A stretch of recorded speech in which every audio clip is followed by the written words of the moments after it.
Less than one minuet.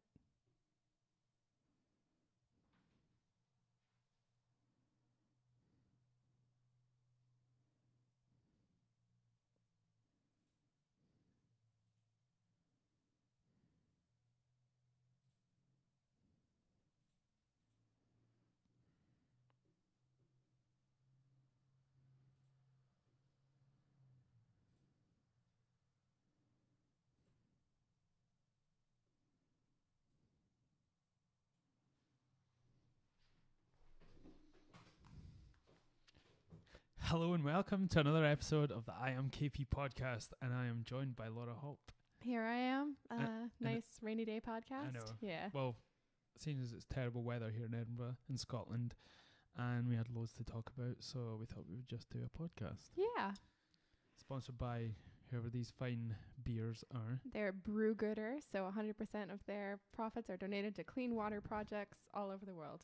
Brewgooder. Brew gooder. That sounds like a very do-gooder name. It does. It sounds like also a mediocre pun, which is my favorite kind of pun. Where are these actually from?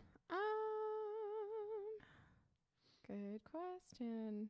Oh, Brewdog made it. Really? Yeah. Ah, that's why I was attracted to it when I saw it. And they use the Sriracha Ace hops, which Barney's uses in one of their pit beers, which is really, really nice. Sriracha Ace, it's like a Japanese hops. I really know absolutely nothing about beer. Yeah. But I know that they use that and it's good. And what's the difference? Do you know? No. Don't tell. It's good. Yeah. Well, it is a really tasty beer. It is nice. I like that. It's the first time I've tried it. This is probably one of the things I really want from this podcast is to get a beer sponsor. So. I was going to say that a lot more crassly, which was to get free beer, but we'll just say Brewdog like twice every minute. That sounds good. Would that help? Maybe. Okay. Brewdog. But yeah, if anybody's, bringing beer, that would be fantastic actually. This is all entirely unintentional. You're also wearing a beer shirt. Yes. Because this actual was the Blood Brothers from Toronto. They're fantastic. But when we were over visiting Laura's folks in Toronto, when was it? August. In August, yeah. Yes. Her dad kept telling us about this Blood Brothers brewery. Yeah. And we eventually made our way there, and it was brilliant. Yeah, they just had, so it's basically in a garage, like in not any particular part of town, like not in sort of one of the cool areas. There are a few kind of up and coming things there. There's a cool record store and stuff. I think because of the hipsterness of Toronto, you could start something like that anywhere and it'd be cool as fuck. Yeah, no, and because we do have like pretty, I wouldn't say it's good public transit, but it's everywhere kind of. So you can kind of get anywhere, which is, good. There aren't really those urban gaps. No. So you actually can get places on foot. And and they just thanks to North American city planning, because you can virtually get to every block from anywhere. Yeah, it's true. It helps. Public transport. We started building our cities after anyone had any idea of public transport, unlike a lot of Europe. Who would have thought to have built it in squares and exactly, yeah. Over here it's just like, it's a road that goes all the length of the whole fucking grass. Yeah, I loved when if I've had friends from Europe visiting me in Toronto, and the concept of meeting someone on a street, and you can say in Edinburgh, like, I'll meet you on Cockburn Street, and it's like, okay, that's like, you can see the person if they're on the street, whereas in Canada you get streets that are hundreds of kilometers long. Like Yonge? That's the main street out of Toronto, isn't it? And how long is it? It's one of the longest streets in the world, because it becomes a highway, but it's all the same street. Oh, but even just Queen Street or something. So when my friend Jazz was visiting me in Toronto a couple years ago, and we were making plans to meet one of her friends in town, and he said, let's meet on Queen Street. But Queen Street's like hours long. It's like, we can't do that. We have to meet at an intersection. She was like, what's an intersection? That's where a street meets another street, and you can sort of specify. Who'd have thunk that? Yeah, exactly. But there's a funny thing that happens with the streets in Toronto as well, where when they were first laying out the city plans, because of the grid system they were using, it was pretty clear when they were building streets in a direction, and what people would do would buy up land in front of where they were trying to build a street. Right. So the government would have to buy the land back from them to continue building the street. But that's why you get weird crooked streets in Toronto, like Richmond Street. They were just like, nah, and they built it around the land that people had bought. So. It's crazy when you're part of a sort of civilized, air quote, society. Yeah. And you could just, maybe like 100 years ago is when probably a lot of these roads were majoritively sort of built. Yeah, not far off, yeah. And you could sort of plan it in a better way than what is over here, where it's just that's the main road that went from this little country town to that country town, and then everything spread around it. Yeah, and it was all kind of it's just like a hot pot, you know, of all these sort of roads and little streets and alleyways. Yeah. But it gives it that sort of, you know, the oldness. Which I've always been really attracted to. Like, I always liked that sense of kind of density and, in the old country. Yes. But it does lead to very confusing cities sometimes. Like in Edinburgh, how you can be on the right street as the crow flies, but on the wrong level. Like you can be under North Bridge when you want to be on North Bridge. And it's like being in a video game. You're like, how do I get up there? You have to beat that level. Yeah, exactly. You have to jump really high and get up on North Bridge. You have to beat a mediocre sort of boss and then get up to that like sort of level. Pigeon you have to fight or something. Seagull, well, no, seagull, yeah. They are huge. Yeah, they are. They're so scary. Do you get big seagulls in North America? I hadn't really seen. Do you even have seen seagulls? We do have seagulls in North America, yes. Pretty sure everyone has seagulls. Wherever there's sea, I guess. Yeah, and otherwise we just have gulls. Round of applause, everyone.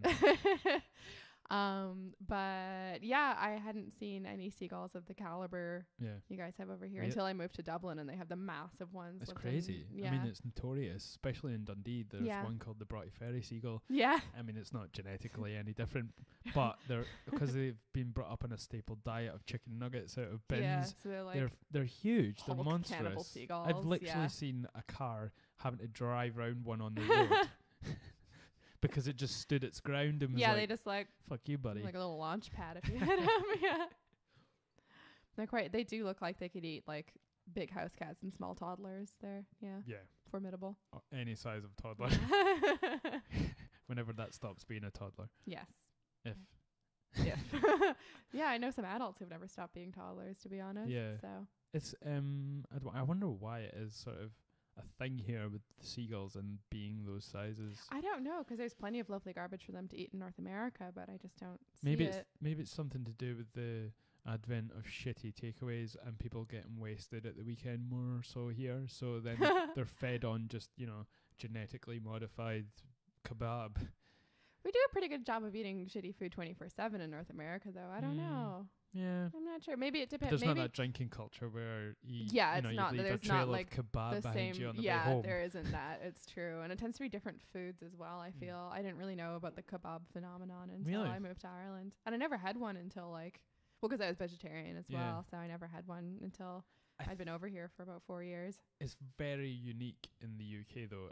I mean, there is kebab cultures in Berlin, like it's a huge thing over there, but it's completely different from the kebab here. Yeah, and it's not. It's geared towards just having as much, genetically modified things in it to sort of keep you fed while you're drunk and wasted. You know. Yeah. It's to feed that type of culture. Whereas in Berlin, it's just like it's seen as a sort of street food in a way. Yeah, it's just like one of their many ethnic foods, but they've kind of really Germanified it. Yeah. But in it, it is like a unique species of kebab, in the same way that like British Indian food is totally different from Canadian Indian food or any of the many Indian foods. Yeah, because generally a lot of them don't eat meat. And that side of it. Yeah, well, I don't know if it's changed now, but that side is something that was brought in when they sort of merged with British culture. Yeah, and this kind of like gravyifying of all of the sauces. What's wrong with that? I'm not saying anything's wrong with it. I'm just saying it's different. And also the idea of there being what are you talking about? You're from Canada. You have poutine. We do have poutine, and that's your national dish. But the backbone of that is gravy. It's not sort of spurious gravy. You love poutine. Who doesn't? The Americans, that's who. Gwyneth Paltrow. I bet she doesn't like it. No, but she's too busy sticking things up her vagina to help it. Inanimate things up her vagina to help it. Just like whatever. Yeah. Did she not have an egg thing? Yeah, it was like a jade. I don't know if she actually did it or just advertised it. And it's none of my business, frankly, but it's odd. People have a lot of disposable income. I think that's the message here. No. Yeah. We've got to a time where people can sell something that's a jade egg that you can stick up your hoo-hoo. And it's popular because it's seen as therapeutic and, aligning your chakras in a way that, means that you have to spend money on this thing. Yeah, it's funny how you so often have to buy something or give someone money to level up in the chakra department. Yeah, of course. Yeah. Funny. Well, capitalism has a way of doing that. Yeah, I like how capitalism. We always end up talking about capitalism, but that's been our theme for this 2 weeks probably in our general conversations. Yeah, I think we end up talking about it a fair bit because they're always trying to solve all the world's problems. Yeah. And it usually kind of comes down to... We both have sort of the same general feeling on certain conversations and ideas, but we come from them from different sort of angles, which is good because we learn things, that way, as opposed to just agreeing with each other. Mm-hmm. I learn most of the time that Laura's right, and I just have to lick my wins and run off. You're right sometimes. Thank you. I'm learning that thing where I have to just pretend that you're right all the time. Oh, I see. Okay, yeah. That's how I keep my reputation intact. Your sanity. Tell myself that every night. No, I think most of the conversations we have are sort of opinion ones rather than fact ones. So there's it's never not really it's really sort of relative to how you think. Yeah, and it's just kind of spitballing as well, because we're not going to the two of us aren't going to dismantle. We could do. Well, we could try. Not overnight. Oh, do you mean a problem or each other? Oh, I mean capitalism. Oh, okay, or large structures that govern humanity. That's each other, yeah. Opposable thumbs. We can do all of that. Yes, we do have opposable thumbs. But yeah, capitalism has a really good way of kind of, when anything arises that might challenge it in terms of people's awareness or identity or whatever, it has a really good knack for basically packaging it and selling it to people and sort of subverting it. And it's not like it's not a conspiracy, it's just a system. The system protects itself. Yeah. It's like when the sea molds a rock, that sea is capitalism, and these individual ideas that would maybe normally not thrive in that sort of area are battered by the sea and shaped into it. So that's why it can coexist with, capitalism. And it could be that system, that capitalism sort of knack for doing that does allow ideas to survive that otherwise wouldn't. I don't know. But I don't know if it's, if it really... I mean, the capitalism has to adapt to things that come up that could threaten it. So it has to monetize it in a way that works for it. Yeah, exactly. And I'm talking about it as a sort of benevolent force, but it's not what I mean, really. Yeah, it's sort of like... I think that's just how it's perceived, because it looks like it's perceived to be doing bad things to people, on the certain level of the economic scale. Yeah. But I think that's just the way capitalism works. Yeah, it's not, evil. It just seems to cause a lot of problems, and it seems to be a model we're starting to outgrow. Yeah. For sure. I don't think it's one that can go on for much longer. It's a system that's built on debt as well, and it's not, with the advent of the internet. Yeah. That's something that we can see clearer every year, that it's not a model that's sustainable. Yeah, and it's that kind of, and it isn't, again, this isn't anybody being evil or any conspiracy, but it's sort of the greed of the system, and there's never been there's no sense that people have ever done enough, or the system has enough, or people have enough. And so the idea of working towards some sort of future where you could relax and your kids could relax and you had sort of like a more of a leisurely culture and more time to, create and explore and do stuff like that. It just never really happened because it individually, yes, but not on a sort of a world scale for everyone to sort of say, right, we've got to the top of this level, Yeah. It's just perpetual. Yeah, it just kind of built up momentum and it just keeps sort of churning away. Yeah. It doesn't seem to be headed in any direction either, other than imploding maybe at some point. Yeah, but it's so hard. And there's I'm thinking a lot about the ideas in the Joe Rogan and Russell Brand podcast we were both just listening to. Yeah. But this kind of, it's so difficult for the individuals at the kind of top of the system to be like, okay, I've got, $3 billion. I don't need another $1 billion. But what are you going to, there's nothing you could ever do with all that money. But it's all relative though, because those $3 billion isn't clear of, they aren't in profit of $3 billion. Yeah, it's not like liquid, there's levels of debt and investment that they're surrounded by, that just brings the playing field level to just level. Yeah, it's not like you're clear of $3 billion, so it's it's relative true. to what's going on in your life. That's true. But at the same time, somebody who has $3 billion probably isn't worried about whether they can buy more than one kind of cheese at the same time or whatever, which is my kind of like my model for financial success is like, can I invest in more than one type of cheese in my refrigerator? Well, you're a billionaire right now. I've got 2 kinds of cheese. Well, you bought some as well, so this is the benefits. To be fair, we did buy a packet with 2 cheeses in it. Did we? I'm joking. That's capitalism. We, much like with property and stuff, if you can co-own cheese, you can kind of expand your portfolio. Yeah, of your course. cheese portfolio. Yeah. Get into hedge funds. Yeah. Because you got all the cheeses. You have to keep some in the hedge, so your where are you friends going with don't eat this? it. I don't know. It's like you gotta hide some of the cheese. I don't know. Is that why they call money cheese?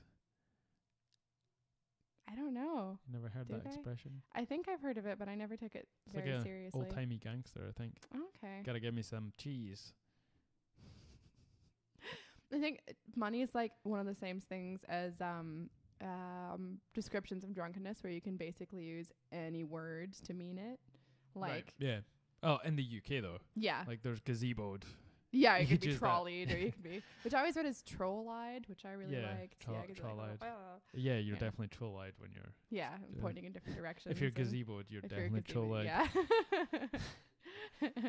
But you can kind of do the same thing with money.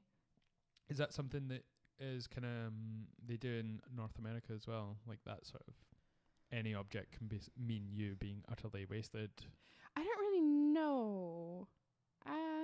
You've not been utterly wasted in North America. I have been, but not until I learned all the British words for it, because I was 17 when I moved over, and I didn't drink much before I moved abroad, so I didn't really have the common parlance. Yeah, and then I just like using words in odd ways, so it never really stopped me if people don't understand me. So it's like once you establish that some things you say are funny, people just assume things you say are funny. Yeah. It's great. I bet you can just say anything really and people will think you're quirky. Yeah, if you say it in the right way. Yeah. Like if you really mean it. Yeah. Yeah. Like trolleyed or troll-eyed. You could just use troll-eyed. Yeah. It's true. Yeah, so there's been a lot of stuff going on this week in the world. There certainly has. It seems to all keep happening. Some good, some not so good. Yeah. Anything in particular you're thinking about? Well, obviously this whole Harvey how do you say his last name? Weinstein? Yeah. I'm not sure. Because there is a guy called Weinstein. Is that and Brett? He's like a scholar, yeah. Yeah. And then there's And then there's Harvey Weinstein. Yeah. I'm not really sure how it is pronounced. Yeah. So either way, depends on how anglicized we are or whatever. Yeah, so that's... And it's crazy how we went from last week to...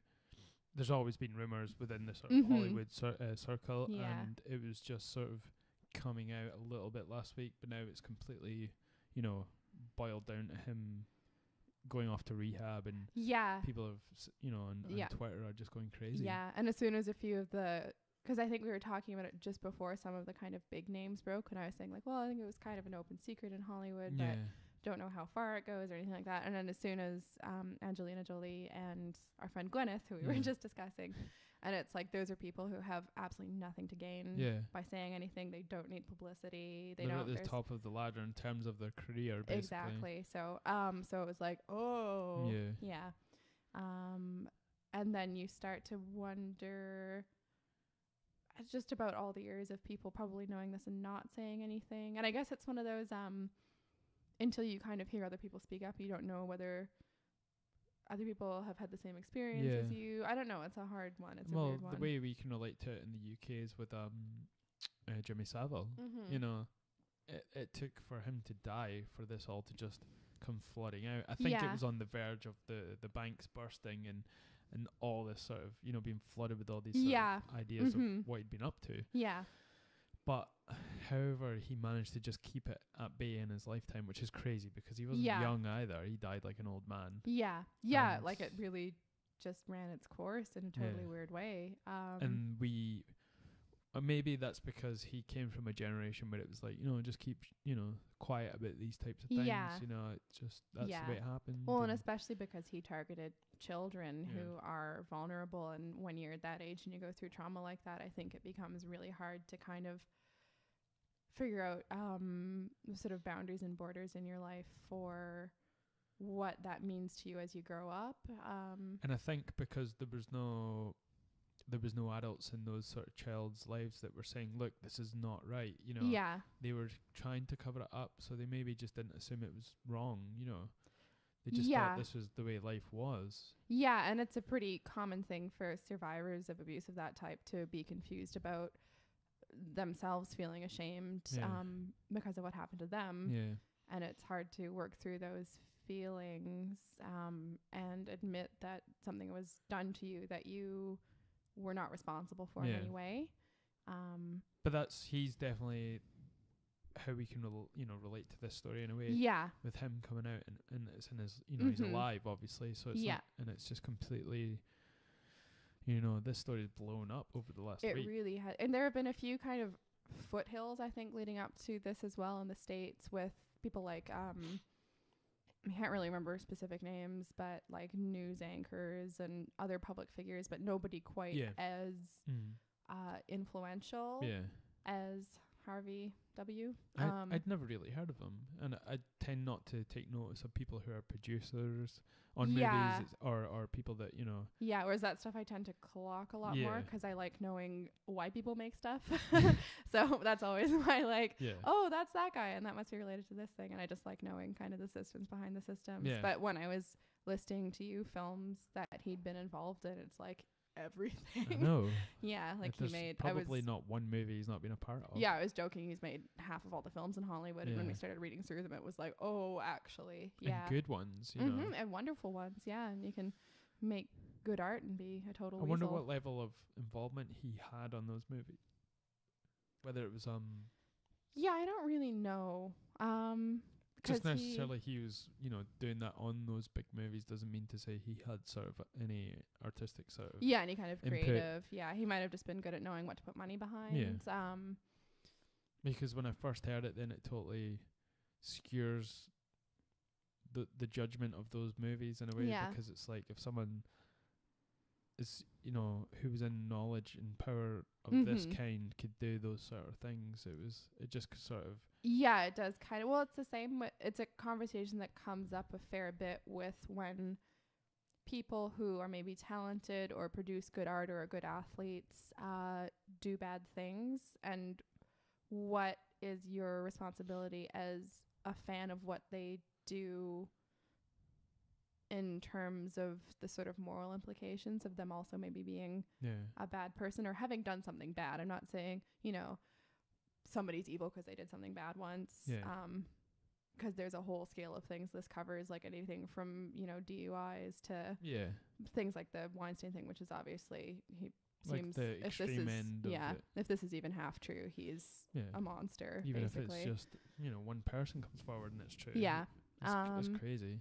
But things like, let's say, the philosopher Martin Heidegger, who has some ideas that I really like about how humans kind of live their lives on the planet Earth and relate to their surroundings and sort of experience their lives. But he also was a Nazi sympathizer. And he wasn't at the end of his life, but he spent a good bit of his adult life as a Nazi. So, am I allowed to like his other ideas that don't relate to that? It's very strange. And like we've talked about with Hitler, you know, probably people would say he's one of the most evil people in the last, 100 years. But I don't believe people are truly evil. And I'm not agreeing with anything he said, but there's things like his party championed the rights for animals in Nazi Germany at the time, and were the first people to put that in place at that time. And it's all stuff you can read as well. And he was Time magazine Man of the Year in 1939. Which is totally weird. And it's crazy. Like he was on the front cover I'm not advocating anything that he did or said. No, but I'm just putting facts in front of people, and it's not me trying to sympathize or let you sympathize with them. It's just that's the facts. Yeah, and I think it's good. He did some terrible stuff, and his party was probably a lot to do with it as well, if not mostly. Yeah, well, we talked about that the other day about how like there's an idea in parenting that if your kid does something that you don't want them to do again, you don't say you're bad. You say you did a bad thing. Because I don't think it's very helpful to say people are good or bad or evil or whatever, but you can certainly look at the balance of someone's deeds and say for someone like Hitler, the few things he did that were good certainly you're going to have that. Could never possibly outweigh all of people's lives. You know, no one does inherently evil things. No, but he certainly did a number of very evil things. Of course, that can be perceived as that, and we're completely, not moral at all. Like he did bad things, and his party came up with terrible things. Yeah, and he viewed other people as less people than he was, and Oh, not animals though. But not animals, weirdly. Yeah, very confusing.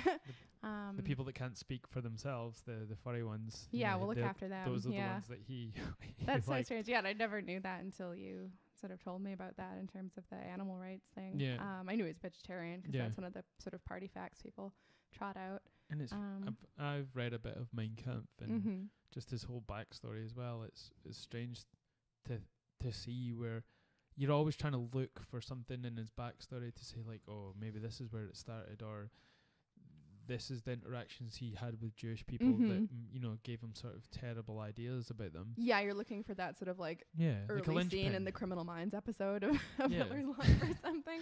You're looking for a catalyst, but there's never anything really truly like that. And I think we all really want to find something like that because then we can tell ourselves, oh, that's not going to happen again. Yeah. But when you can't pin it down to anything specific or even really to an individual, like he's obviously the spokesperson for the Holocaust, but he's not the only person who perpetrated it. And once you get into questions like that, like, oh, this guy did some stuff that was all right. Yeah. He was surrounded by other people who all helped him do evil things, and it becomes clearer and clearer that we can't necessarily say that that's not the kind of thing that would happen again. No. And I think that makes people really uneasy. And even just having to look at a personality in a kind of a nuanced way. And let's go back to Heidegger. Like, is this a person who did bad things and had good ideas? And that's confusing. We don't same like with stuff Gandhi like that. As well. Like he stopped the war basically and then got the British out by not fighting them. Yeah. But he had some terrible ideas as he well. did some weird and creepy stuff. Like he would sleep with 14-year-old girls naked. Yeah. There's a lot of weird stuff going on there. But that's people, Yeah. And they have those. I'm not saying it's not a bad thing to do. I'm just saying like we shouldn't put people in such a pedestal that they have this fall from grace in such a hard way because everyone's everyone. And of course people should be punished appropriately to what they do. But yeah, and we should see people's deeds for what they are, I think. But like then, be it sort of, we have a bit of blame as well in these things. When we of course. Just put these people on such a high pedestal. Yeah. Well, I think of athletes, and especially athletes that are accused of cheating, or even just athletes like Tiger Woods who get involved in other stuff, which extramarital activities. Yeah, which is also external to his career as an athlete. Yeah. Really, but because we idolize these people and turn them into heroes. Or thinking of Lance Armstrong, he did a lot of good stuff in terms of his like Live Strong, but I think people felt really, and including me, really. Because this is a weird fun fact about me is that I'm actually really into professional cycling and follow it very closely. Strangely. People felt so betrayed, like personally betrayed. And there are a few other cyclists who have been found to be cheating or in kind of weird gray areas of cheating over the years who you feel really really personally betrayed. But I think it was harder with the sort of Armstrong side of it because he had a lot of one-on-one interaction with people that he helped and benefited in their lives. So I think that's why there was the feel of such betrayal. Yeah. But that doesn't. No one's really had that same level on that side. It's really. true, and his partly because it was such a comeback story as well. Like between when the American teams, second one over, Skål. When the American teams first started off in events like the Tour de France, everybody hated them. They were the bad guys. All the Europeans didn't want them there, especially the French, and they certainly didn't want them winning. It's probably the same level of feeling when it came to the Americans being in the World Cup, you know, playing on it, because it's like, oh, they don't know anything about soccer. Exactly. Like, who are these, you know, upstarts? And they started off like that, and then he went through his cancer and his cancer treatment and the immense physical stress that puts you under, and to see him rebuild himself and then to become this kind of champion, it was such a perfect story. And then you get the rug pulled out from under you. I think from what I've seen with him interacting with people on interview levels, I think there is some sort of problem in his mind or biologically in his sort of DNA or something, because he comes off, maybe that's what comes with the life with being the best and everyone talking about you all the time, but he seems very self-centered. Everything revolves around him.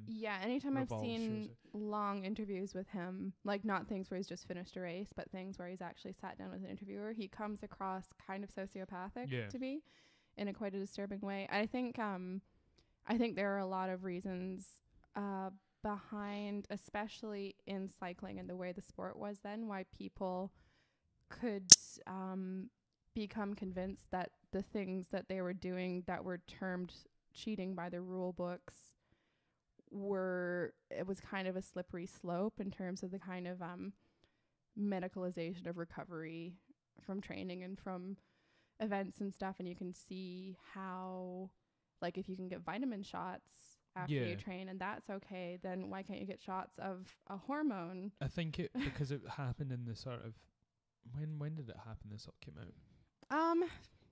In dribs and drabs, it was coming out in the 2000s. But when was the big one that, you know, he was like sort of found to be taking steroids? It wasn't steroids, it was EPO, I think. Yeah, but like, you know, I think he was on a cocktail of things. That was just it were on a whole bunch of stuff. He was just, you know, found to be on. Yeah. So when was that around? I'm not totally sure of the year. But it was at a time when people were starting to become more conscious of this sort of thing going on in sports. Yeah. But in terms of morality wise, like, is it sort of moral to do these types of things?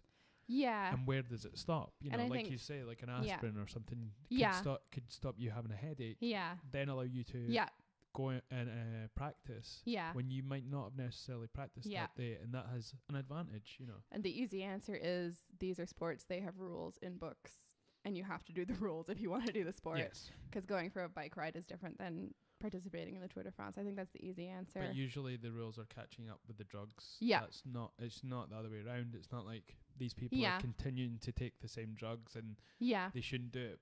These drugs are they're filling outside the actual rule book. Yeah, exactly. And they're finding ways to tweak them and ways to sort of come under different laws and bylaws of the rules. Yeah, and that's why in cycling, at least as far as I understand it, they're doing basically baselines for people's personal physiology now, as opposed to trying it, because things like EPO. Is it Nowitzki that brought all that stuff in? What's his name? Jeff, the guy that brought down Armstrong. Yeah, I think he's part of it. He's now working for the UFC to stop drugs, and but he brought in that sort of DNA baseline level testing. Yeah, and it's basically to see if your DNA stays the same over, obviously with fluctuations with age and maybe stress and your like red blood cell count and stuff as well, because they're looking for, because people used to transfuse other people's blood, and then you would find somebody else's DNA, and then you would claim you had a phantom twin who died in utero, which actually happens. Really?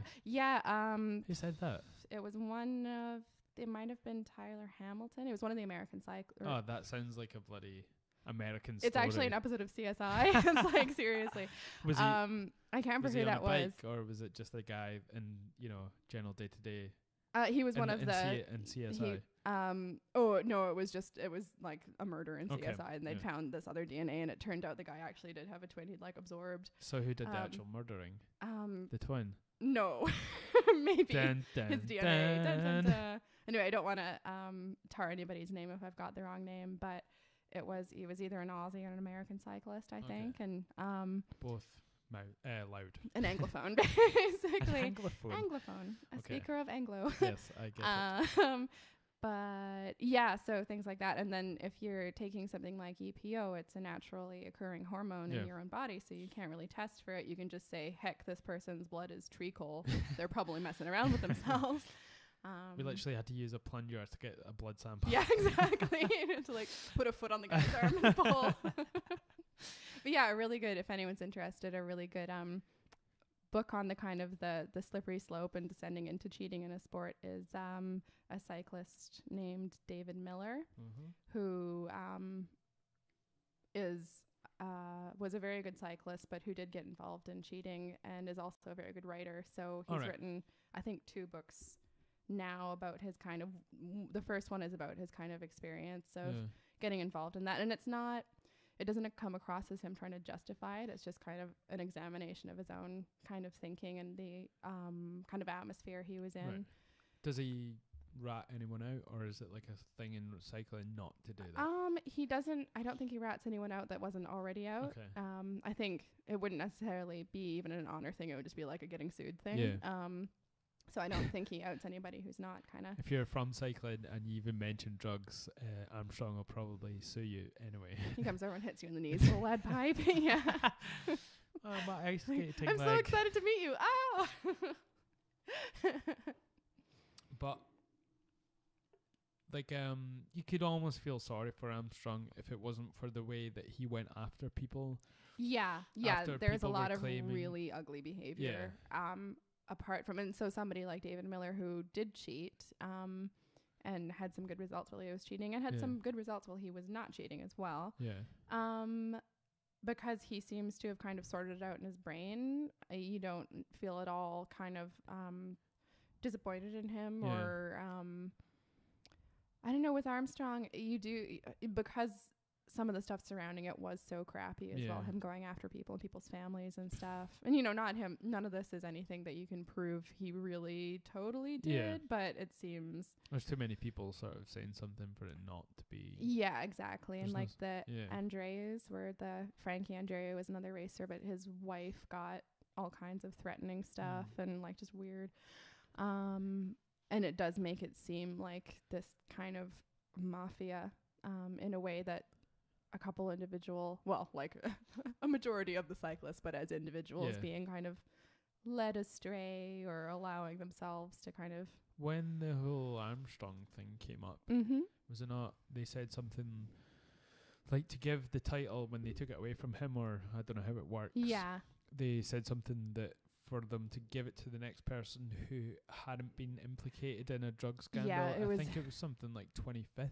It was really far down. I can't remember the numbers or what year that was or anything. But yeah, there were a few years where the bottom just fell out. And I think it was in general, like people's whole careers, they said like they would have to give it to 25th place. Yeah.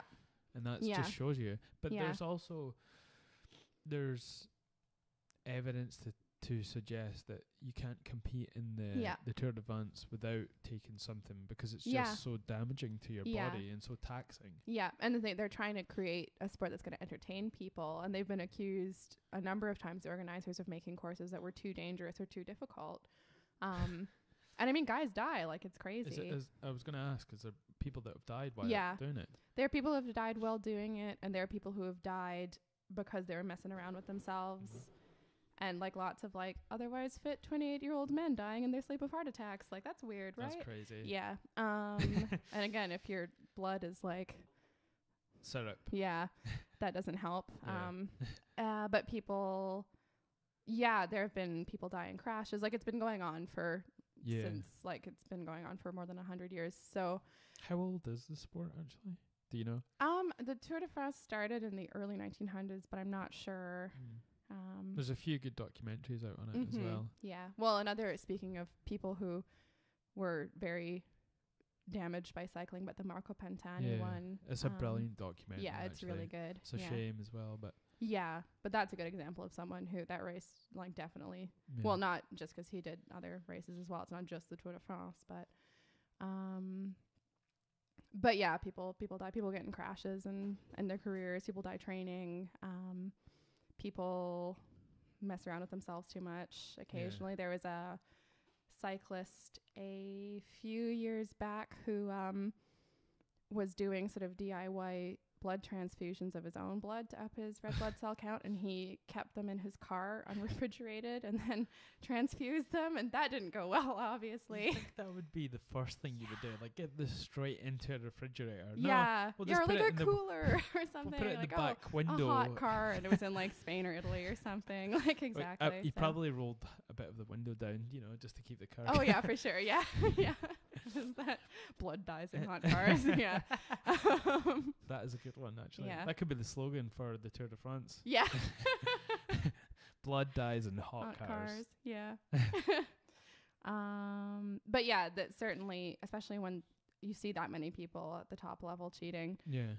It kind of starts to seem like you have to cheat to win, and I can understand people who want to have a career. You know, I think the percentage of people that are not so-called cheating in sports just now is very small. Yeah, and it's such, again, with the sort of medicalization of training and stuff, and the sort of, you know, all of the science that goes into training and testing and stuff like that. It must get so confusing about what's okay and what's not okay. Just morally. And the Nevada Ethics Commission, they're the guys that deal with the sort of the drug side of the penalties of taking drugs in the UFC and whatnot. Some of the there's like lists and lists and lists of things they can and cannot take on their website, but the size of the website and the pages are just so long that to read it. And it changes weekly as well. Yeah, and that's when, if you're part of, you know, a professional team, you get somebody on staff who's just in charge of keeping on top of that stuff. But there's products that you can take supplements-wise that it's a tainted supplement. So basically how that happens... Fight milk? Made from real crows. And so to get a tainted supplement, basically... If you're getting like dick pills from imported in from China, yes, they make these Chinese dick pills. They make these all together in a big cauldron like thing. Oh, okay, yeah. But they don't specialize just in dick pills. Usually it'll be some sort of maybe other steroid or something. Yeah, there's all sorts of weird stuff. There's no residue from when they're handling it, and when there's that's how usually people think that a tainted supplement comes up when they're pleading that, you know, they got tainted. Yeah, so they do a lot of, it's always like, oh, the steroids were in beef and stuff like that. That happened to one of the other sort of famous cyclists. Well, there's a guy called Alistair Overeem who's a Dutch fighter. Alistair Overeem. Okay. Over easy on his ovaries. And big guy. Yeah. Huge guy. I think he fought at middleweight, which is not that big, but he is now a heavyweight. Yeah. Oh. And he says he trained with the I think it was the Netherlands strength, was it the strongman team? Yeah. And he eats horse meat, and that's why he's like big. But there's when they brought in the stringent sort of regulations, I think it was like maybe 2 years ago, then his size just changed drastically, and his performance also. Okay. But he's still, they used to call him Ubereem. Yeah. When he was like drug Overeem. That was the way they called him, because he was an absolute monster. Yeah. And then he was just overpowering these people, regardless of any sort of techniques. I mean, he was a technician also. Yeah. But he was just so big that he would smother these guys. Yeah. And now he's got a little belly, you know. He's looking a bit podgy. He's not winning the same way he used to. Right, yeah. Because that's a funny thing as well, is it's not like talking about him having technique and stuff as well. It's not like he'd be taking tons of drugs so he didn't have to train. No. He did just as much training as everyone else. It's just a bit of an edge. This is the way people have this sort of a really sort of shit view of these types of drugs and why people take them. It's not, so they don't just take these drugs and then compete. Yeah. They have to do it in conjunction with training like fuck. You know what I'm saying? Maybe some drugs can sort of make you feel like you can train the next day, you know, it'll let you train more. It's not necessarily like just building you up on its own merit to make you a monster. Yeah, it's not like you're sitting in an armchair. No. Yeah. Like this is in conjunction with extreme amount of training as well. And that's one of the weird things I feel kind of in my heart about back to Lance Armstrong, but what he overcame in terms of his cancer to then build himself up to any physical level of competition is hugely impressive. Yeah. It's just the whole other side of things is very dark, but it's hard. There still was a certain amount of heroism involved in that, and it's really hard to sort of relinquish that. Has there ever been someone as, you know, like him that's sort of dominated the way he has? There have over the years, but in the modern era, he's certainly been the only one to really dominate like that. But I mean, the guys have different specialties and stuff as well. And but there have been guys over the years who have been, you see the names and sort of rosters, and they'll win, you know, a bunch of years in a row, that kind of thing. Or guys who just have the yellow jersey, the winner's jersey the whole time. And but no, since him, there hasn't really been anyone of the same. Do you know what he's doing now, actually? He's got a bicycle shop. Oh, really? Yeah. Are they popular? Do you know? Or? I don't really know. That was the thing when he went on the Joe Rogan podcast and he wore a hat advertising his bicycle shop, and I was like, that's a bit crass going into this sort of supposed apology tour. But that that seems like exactly something he would do. Exactly, yeah. He doesn't have any sort of moral compass in a way, really. No, he doesn't seem to have the kind of the perspective on, and that was the kicker for that, was when he was talking about how it was hard giving up having a private jet and having to fly commercial, and I was like, oh. You just can't sympathize at that point. Exactly. And the weird thing is he was saying it in earnest, and it was like, so you fucked up and now you have to fly commercial and I'm supposed to feel bad for you? Like, is But do you think that's a symptom of psychopathy, or it's just the way he's sort of lost touch from reality because he's gone into this sort of world where he's doing those things? I genuinely kind of feel like he might be a bit of a sociopath. Like, it's that like lack of ability to sort of imagine how other people feel about things. Yeah, that's kind of in there. Yeah, I don't know. It seems more like sort of on the sort of sociopath side. A little bit, but again, it's just from like watching a couple interviews with him. So who knows? Yeah. And he, again, with the charities and stuff, he did some amazing things. As well. Of course. Which are not devalued by everything that he also happened to be doing at the same time. Definitely tainted, ironically enough. Yes, funnily enough. Yeah, it's a weird one. Yeah, but it's something that I've started to watch the Tour de France a little bit just from you. Yeah, because I'm super obsessed with it. Yeah.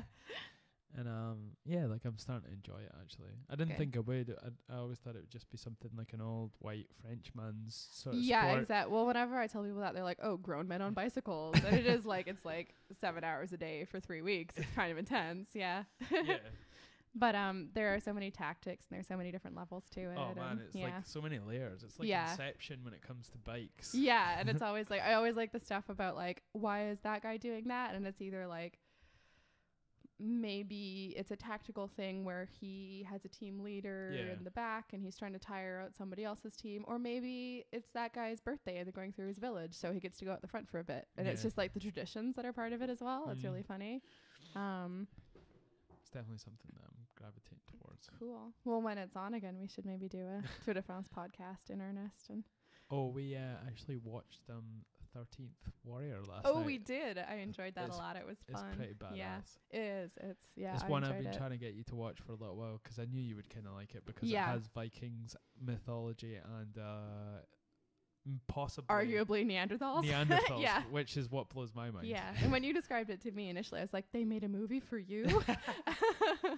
That was cool of them. Civilizations meeting each other in the form of the Middle East and Vikings. Yeah, and then them both coming together to fight possibly Neanderthals. Yes, possibly. It is totally my jam. It's great. I love it visually. It's great. But it was funny watching it on the heels of this discovery having come out about finding Kufic, so Islamic script on Viking clothing in Sweden. I know, I saw that, Yeah, that was cool, from like the 1000s or something like that. So it must be around that time that movie was made. Yeah. That's crazy. Or not made, but set. I think, of course. That was around that time that who was the guy that was the main star?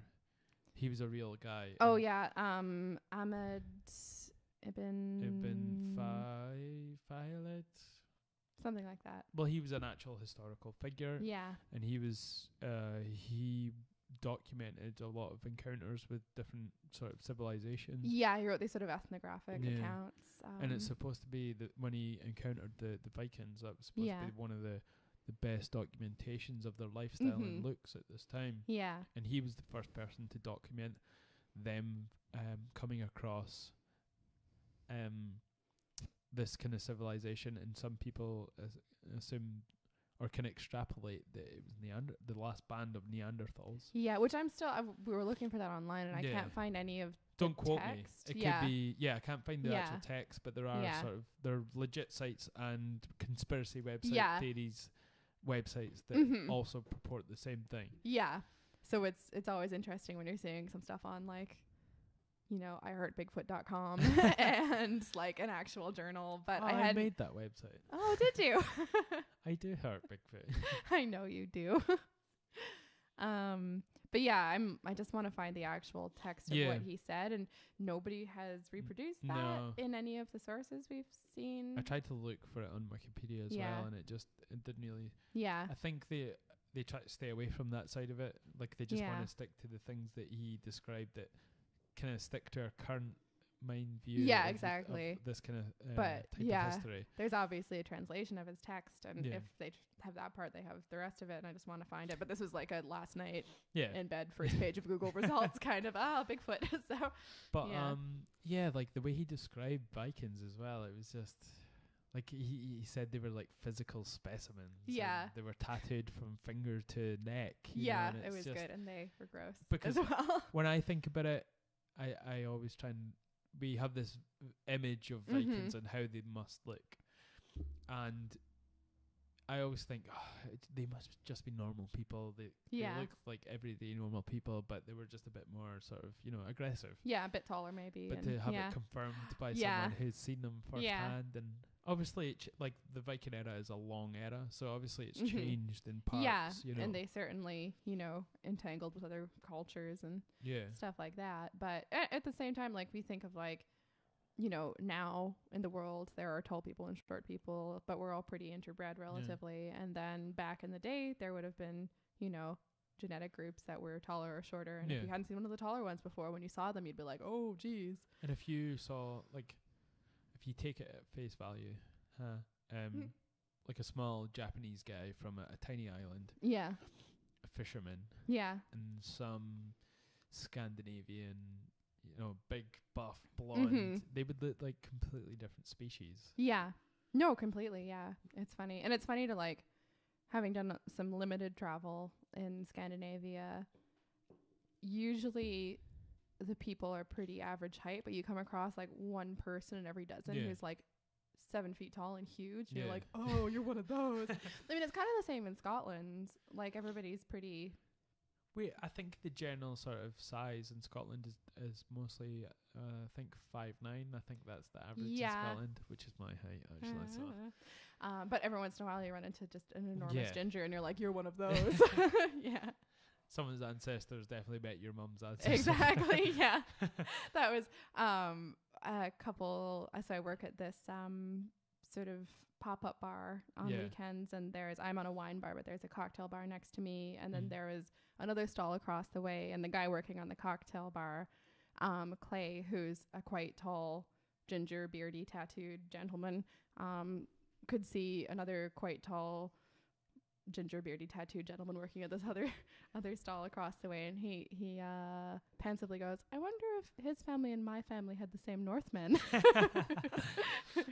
Dial a Northman. That's good.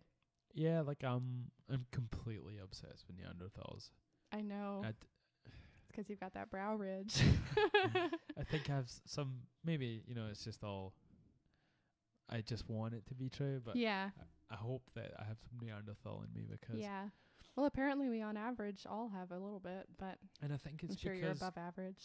I think it's because we saw them as something that we were descended from, so we saw them completely different. Yeah, or they were like a sort of evolutionary cul-de-sac. And A lot of the general theory is that they were our ancestors, and that was a part of our tree, like our main branch of our tree, and then we came from them. Oh, okay. Because I've also heard that they were like a separate. Yeah. No, well they were cousins. You know, that's what we've come to find out now. Yeah. And I don't know, it's just they coexisted with Homo sapiens. Yeah. And to think that there was two things so similar that they could actually breed together.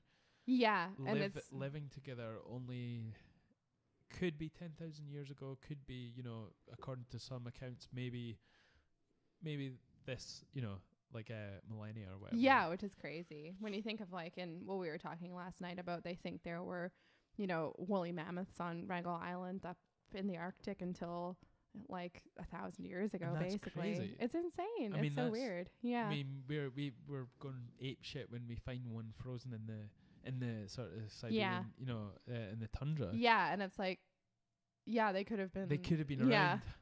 Well, it's most likely that our ancestors hunted them, you know. Mm-hmm. Yeah. In the near sort of within sort of 5,000 years. Yeah. That's crazy. It's very cool. That's so close. Yeah. And the same with Neanderthals. To think that the image is changing rapidly of Neanderthals because they thought they were just this sort of stereotypical cavemen. Yeah. Had a massive club, no euphemisms. Yeah. And they would just bash. Okay, this is getting a bit dodgy. They would just bash their women over the head and then drag them into the cave. Okay, that's definitely getting dodgy. Yeah. I mean, they might have done that, but there's so much evidence now coming out that they were artistic and they had an idea of death and the afterlife because they buried in some cases they're dead in a really paganistic way, actually. Yeah, which like is all sort of folded up with sort of gifts, and that takes the mentality to have a thought of what they might be going to next. You have to have some sort of metaphysical, you know. And they had musical instruments as well, and then they think part of the, you know, the caves in is it Spain or France? The Cave of Forgotten Dreams. That's which one is that one? I think that's in France. I think there's maybe ones in Spain. Yeah, there are ones in Spain as well. The recent discoveries have been in Spain for Neanderthals. Yeah, but there was cave paintings. Yeah, and that's to think that we coexisted with something that wasn't us.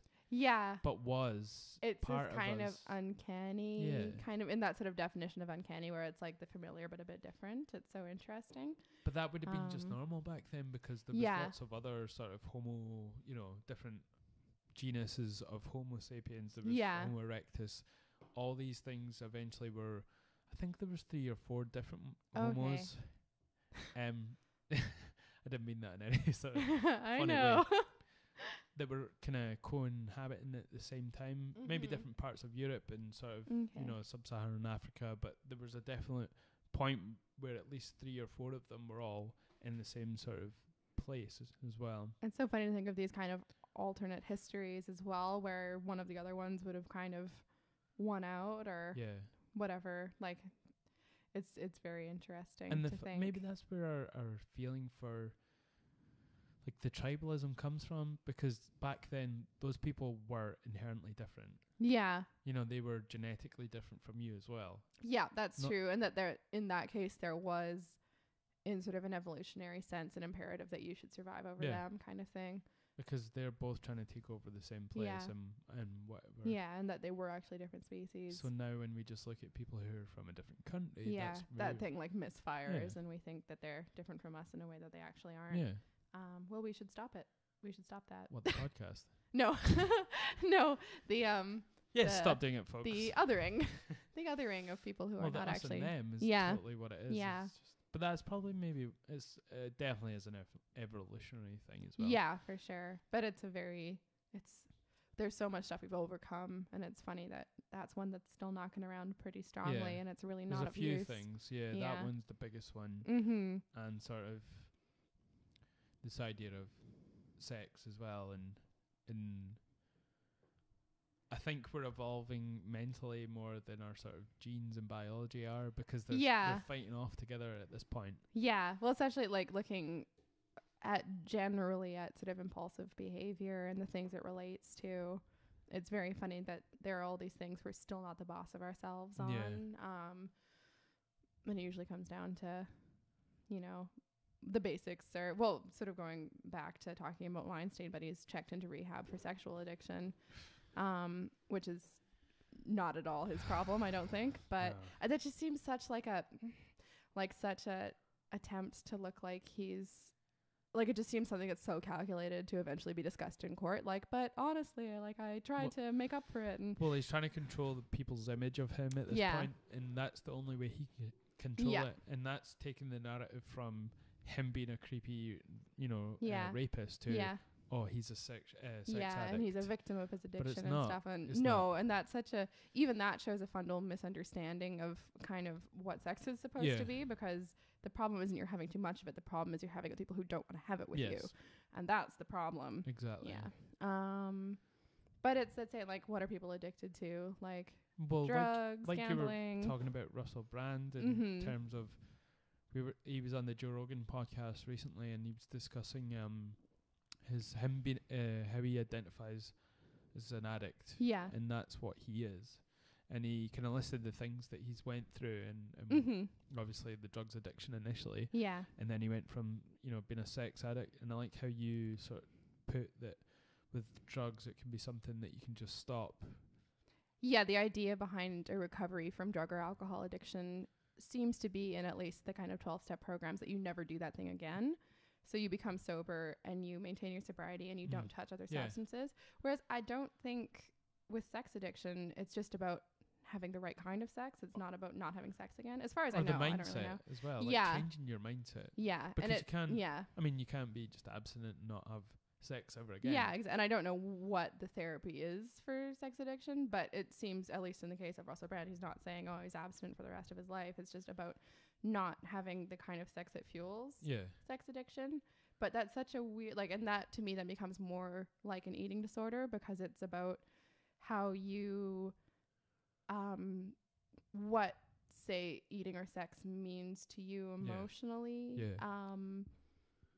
In terms of that's how that kind of illness kind of is enacted, rather than, I know there's like criteria completely, because if you're addicted to eating, it's not, you can't just stop eating.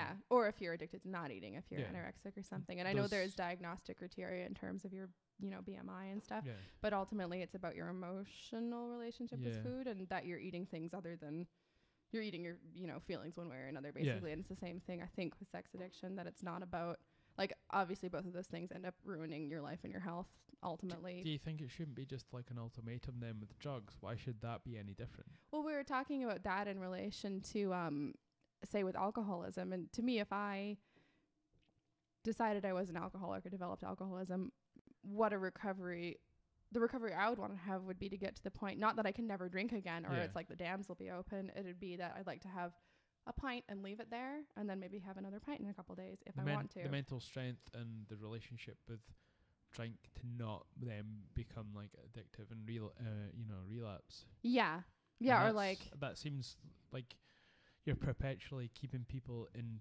fear of what they might do. As opposed to just, I think the 12-step one comes from a sort of Christian background, so it's still it is about Christian. abstaining, you know, and it. So I with can see how AA and with NA, and it's helped a lot of people, but it absolutely has, and it's tied into religion, though. And if your only choices are I am an addict of this thing, or I don't touch it at all, then that's what works for you. That's fine. Of course. But that wouldn't be, to me, a full recovery. No. It feels like they don't trust themselves, and they don't have the confidence in themselves to not do that. I mean, there are people who are wholly just destructive people and become different people when they're drunk. They just can't handle, you know, for whatever genetic reason, alcohol just doesn't mix with there are them. certain, and it also depends on what your substance of choice is. Like, I don't think you can really dabble in heroin. I think you either are addicted to heroin or you're not, and you shouldn't do it, really. Have you done heroin? I dabble. Just a weekend warrior on the heroin.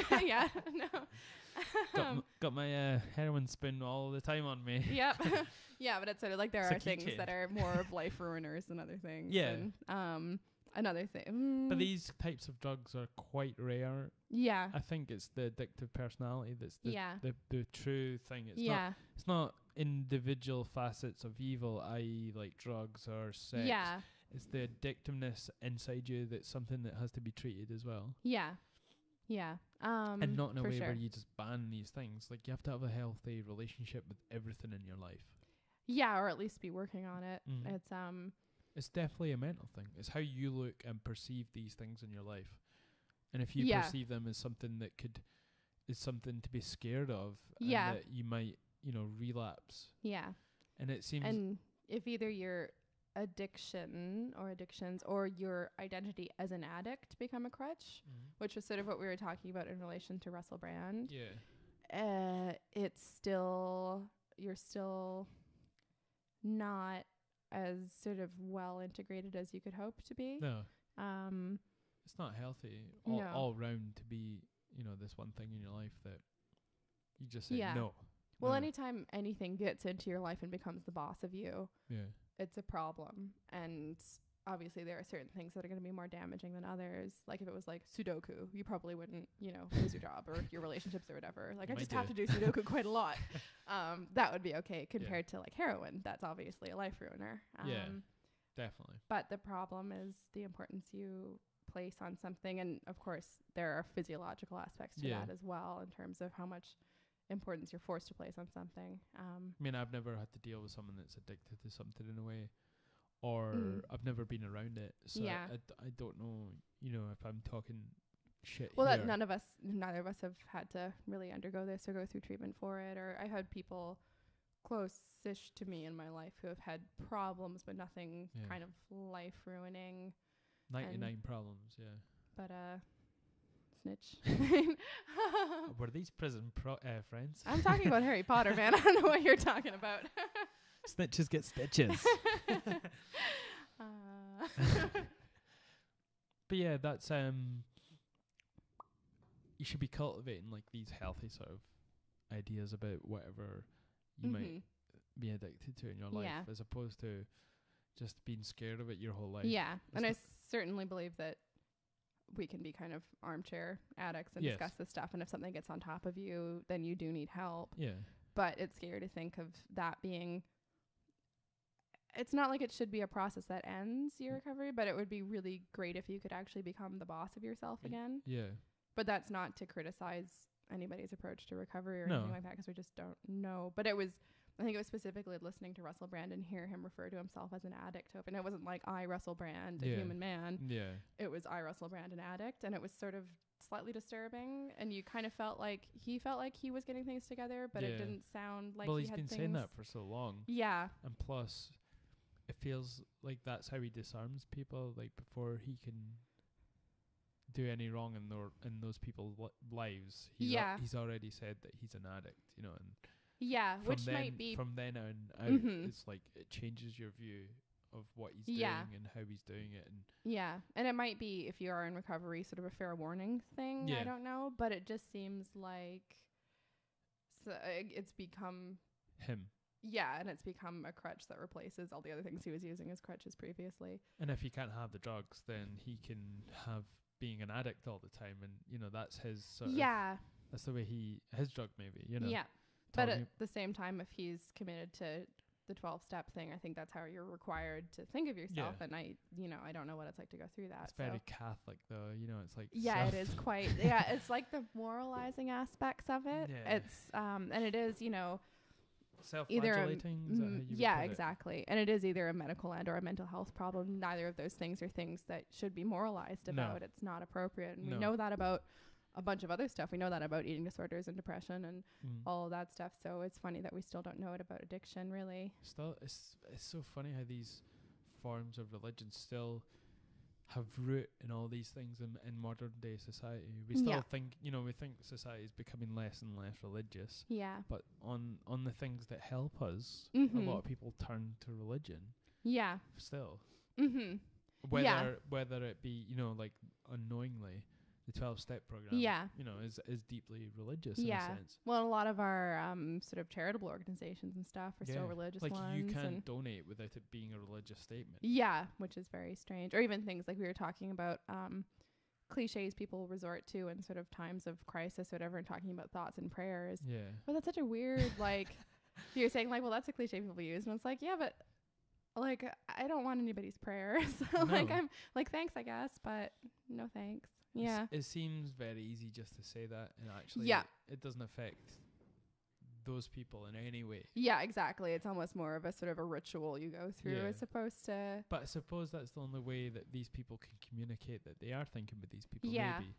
But it's you the only thing they know to say that would make people think, well, yeah, we're thinking about that. I mean, I get the whole sort of. There's a certain level of elitism when it comes to a lot of people saying, you know, this is just so, you know, contrived to say these things. Yeah. But that's true. It's better than not expressing that sort of but it's just a weird throwback. Like, I know people who consider themselves atheists who would say that, and it's like, really? Like, have you thought about that? I would never say that because it's not me. No, exactly. And I would certainly say like, oh, I'm thinking about you or whatever, but it's such a weird, it always seems like such a brush off. Yeah, no, totally. Our thoughts and prayers are with the family at this time. Yeah. And then I have a lot of friends on Facebook who are of a certain level of intelligence, i.e. extremely... I've tested them all and I've confirmed. I stuck a thermometer up their butts. Oh. No, i.e. extremely intelligent, but very sort of contrarian when it comes to any issues that are going on in the sort of social sphere. Yeah. So say there was a lot of people dying last year. Well, everyone died, obviously. In there are a lot. I hate to break this to you, but there are a lot of people dying all the time. Celebs in 2016. Yes, okay. Notoriously, it was a year for all the best celebs. Yes, and everyone dying. was like rap update, like Attenborough and Bubble Wrap. I had people on my Facebook saying, you don't know these people, and like why say these things? You know, there's other people dying in life as well, and you don't say that sort of thing. But these people had a profound effect on a lot of people's lives. Yeah, maybe even if you're 10 and you said, oh, you know, thoughts go out to David Bowie. You know, you know your parents, or he was famous enough for you to know his name, and he had some effect on the world. Yeah, a massive one. Mm-hmm. Oh, absolutely. And I think, well, it's back to talking about feeling betrayed by athletes who cheat, or, you know, celebrities who do us wrong, or philosophers who are Nazis or whatever. It's like you have a personal connection with that person.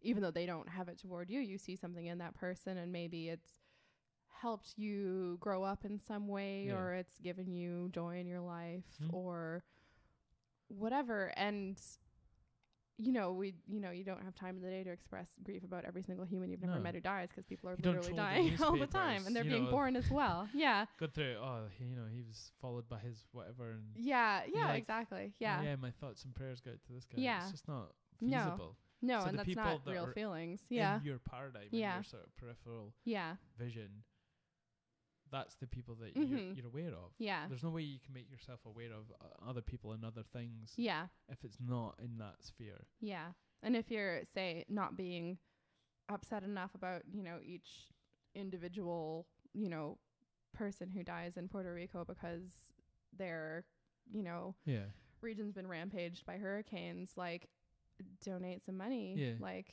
you don't need to feel personally upset to be helpful as well. Yeah, and you don't know all those people, but it's an issue that needs to be dealt with. And the big one is the one that happens every time there's a terrorist attack in the Western world. Yeah. And it's always followed by people. Obviously, there's the initial outrage at what's happened. Yeah. There's posts about, what this has to stop happening. Yeah, like how can this be? Yeah, how can we deal with this, and what's at fault?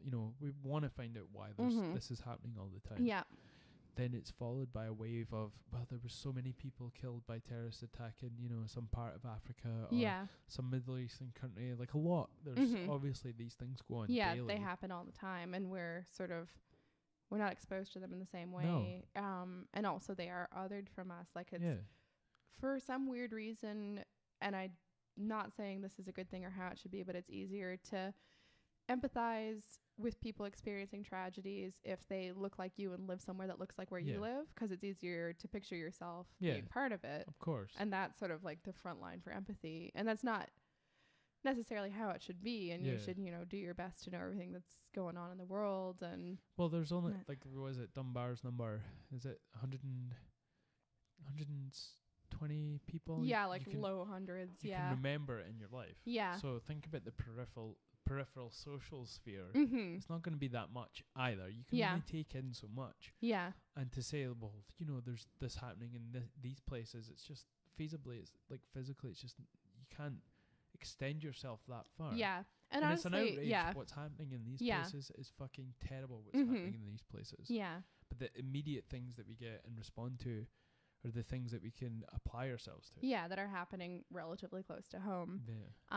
But I think it's important to remember also that feeling something and doing something are different things, and that you can be engaged in things that are going on globally and be helpful globally, and you don't have to feel everything in your heart in the same way, because it would be exhausting. And the places these are happening in, their view of government and structures and religion is completely different to the ones that we're relating to in the Western world. Yeah. You know, their idea of death is completely different for some people, as opposed to the people that are, you know, are dying, that we see in the news on these places, you know. And that, I think that's why we just relate to them initially. I mean, we know. It's like the whole... I don't even know how to put it into words. It is terrible what is going on. There's terrible things happening all over the world all the time. I mean, if something happened in Japan, it would probably be the same sort of thing. Like if there was a massacre in Japan, could you relate to it as easily as in America? Well, for me, the first thing is always, is it somewhere I've been? Because that always makes it easier to kind of, and that's, but not a lot of Westerners have been to the Middle East. Yeah, for sure. But it also depends on, like, we're sort of, in a weird way, getting used to massacres happening in the United States. It doesn't make them less distressing. It seems like it's becoming more... But it's not, whereas, it's just not as much of a surprise in a weird way. Like, you talk about, there's a mass shooting in America, and unless it's a really big, mysterious one, like the Las Vegas one, you don't even hear about it, honestly. Like, gun deaths in America, you just don't hear about, because there's so many. And even in Toronto, people get shot a fair bit in Toronto. You don't really hear about it. Quite, you know, it's not as high as America. But No, there is like any sort of big city, there is the same amount of gun crime that comes along with it. I said gum crime. Gum crime. People stealing gum. That's what it is in Singapore. You're not allowed to chew gum in Singapore. It's gum crime. I think it's important. It doesn't mean you don't care any less or any more. It just means... You can only take on board what you can take on board. Yeah, and people don't have the mental faculties to even, like in this country, to extend themselves that far. In general, anyway, you know. Yeah, and I think it's useful for people to remember that their feelings and their thoughts / actions are different things, and you keep them in different places. And just because you might not feel, you know, a tragedy in the Middle East in the same way that you would feel it if it was in England, doesn't make you less sort of part of the world that's happening in. It doesn't make you less responsible for... But of course you do have to pick and choose. And how can you affect change in that country with your...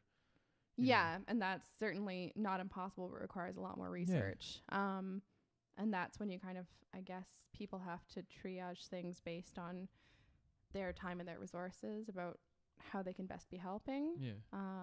Their sphere of influence, all that stuff. It's terrible when any human has to go through anything like that anywhere. You know, regardless of country. But it is weird how underreported things are. Like, we just accept that bad stuff happens in Africa, for instance. But we get a lot more hand-wringy about it when it's in Europe. And human lives are... I think the important thing to remember is that human lives, including yours, are all of equal value.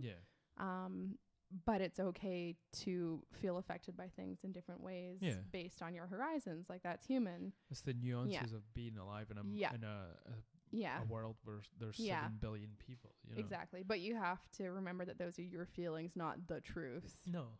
And that's a problem a lot of people seem to have, is understanding the difference between sort of objective and subjective. And the same with, like, even talk to people about foods they like and don't like. Like, if I don't like papaya, which is the one food I don't like in the whole world, I know it's because I don't like papaya. It's not because I think papaya is gross. But you talk to some people and they're like, oh, you know, I don't like Brussels sprouts, therefore Brussels sprouts are fucking disgusting. And that's not the case. It's just that you don't like them. It's funny. I, on the other hand, I dislike olives. But you try so hard to try them, and I'm really proud of you. And they're fucking terrible. Okay, so you're one of those people. Okay. No, I there must, I can understand some people, well, generally all people in the modern world eat olives and like them. I, on the other hand, I don't, individually as myself, don't. Yeah. But you know that they are not objectively disgusting because other people like them. Yeah. Because you're smart and you're grown up. It's cool. I try.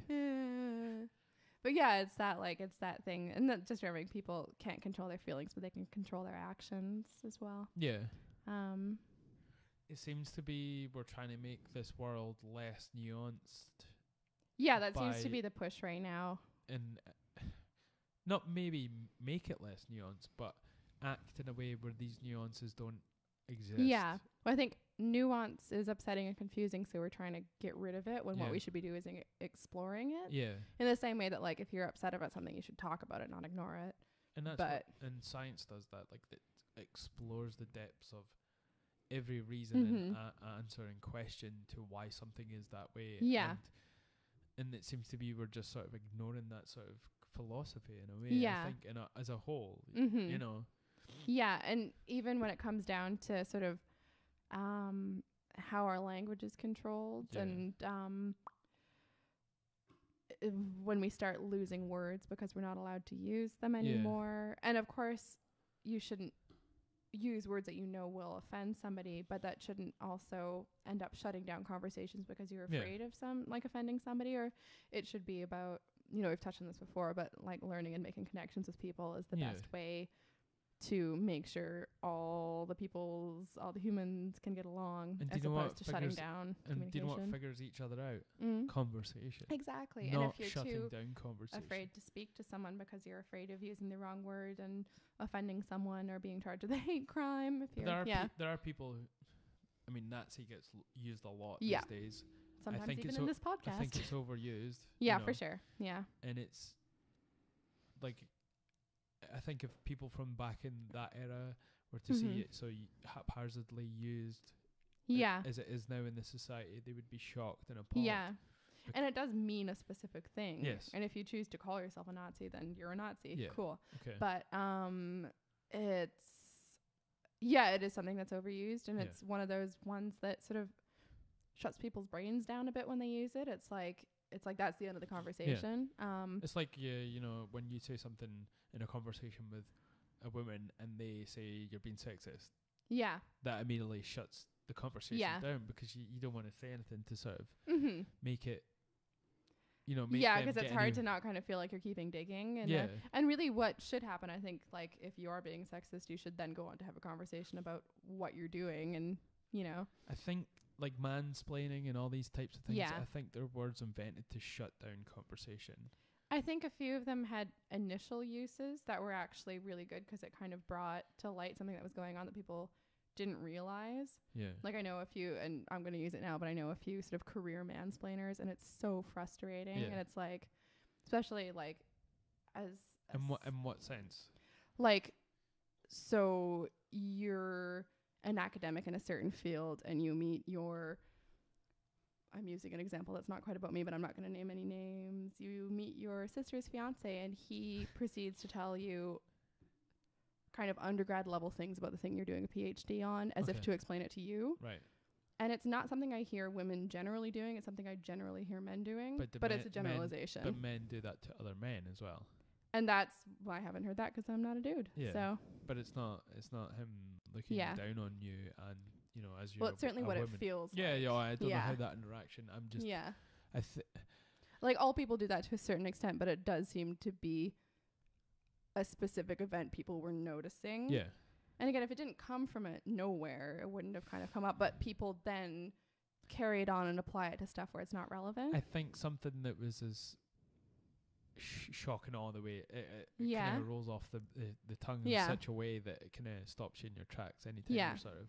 And it's quite like, it's like someone taking an electrode and sort of jabbing you with it. When someone's like, stop mansplaining, you're just like, it stops you for a minute because you're like, there's a whole host of things that are entering your mind at that point as to why. And if it's used like that, it is meant to shut you up for sure. And that's not good. But the way it's sort of formed, it seems like it would only be used to sort of stop you from talking. Whereas my experience of it early on was like, thank God someone's thought up a word for this because I'm so sick of it. Chicken and egg. Yeah. But at a certain point, it does become a thing that is meant to shut, or people use it to shut down conversation. And the that's same not with helpful. manspreading as well. Yeah. Like which, again, that's another one that we feel differently about because I see it all the time and it's so annoying. Yeah. And it doesn't mean women can't do it, and it doesn't mean all men do it, but it certainly seems to be mostly men who do it. And I know that men have to sit differently from women, but you don't have to take up 3 seats, and you don't have to touch strangers all the time, especially when they repeatedly move away from you. That's very European. And why should I have less space than a dude of my size? Like, it's not fair. Yeah. It's just, I think that's a general sort of awareness of your space as opposed to, but it comes with that's just respect. And same with mansplaining. Yeah. It shouldn't be a gendered thing. It should just be about treating other people with respect. No, of course. But for whatever reasons, it seems to be something people identify men doing to women. Maybe men's brains work in a different way, and like. Oh, they do. Maybe that's just a symptom of that, you know. Yeah, for sure. But I think the conversation people are having shouldn't be, oh, that's mansplaining, shut up, or oh, that's men spreading, I'm gonna stab you in the leg with a hat pin. It should be like, hey, can you respect, X, Y, or Z? There's a brilliant video online. I don't know who it is. I think it's an Australian Parliament debate. Yeah. And there's the guy who's the head, whoever, and some constituent. I don't know how it works in Australia. It's obviously it's the same as the British system, I think. But I'm not sure. Some women's part of I said that really like negatively. Some women's part. Some bloody women. Some lovely young quine, which is an Aberdonian word for girl. That's funny. Was speaking to a loon, which is an Aberdonian word for a boy. I just pictured one of those screaming birds. More on loons soon, but loons soon.